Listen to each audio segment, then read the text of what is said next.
Video on social media purports to show Syrian rebels standing triumphantly atop tanks abandoned by government forces on the outskirts of Aleppo. Their lightning offensive in recent days has threatened territory previously held by the government of President Bashar Assad. Syria's defense ministry on Monday released footage it said showed its troops fighting back around the city of Hama. And Iraqi security sources told Reuters hundreds of Iranian-backed militia fighters crossed into Syria overnight to aid the government.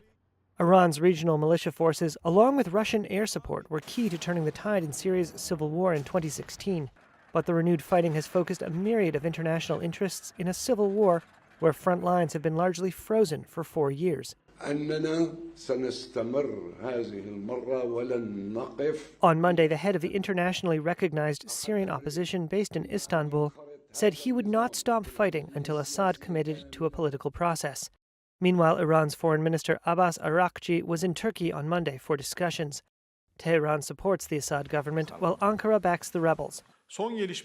Turkey's foreign minister urged Assad to reconcile with the opposition, while Iran's envoy blamed the renewed fighting on American and, quote, Zionist intervention. On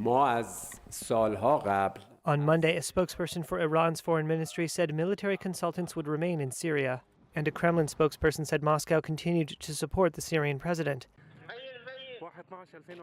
Video released by the Syrian civil defense group The White Helmets showed what it said were Russian and Syrian jets striking the rebel-held city of Idlib.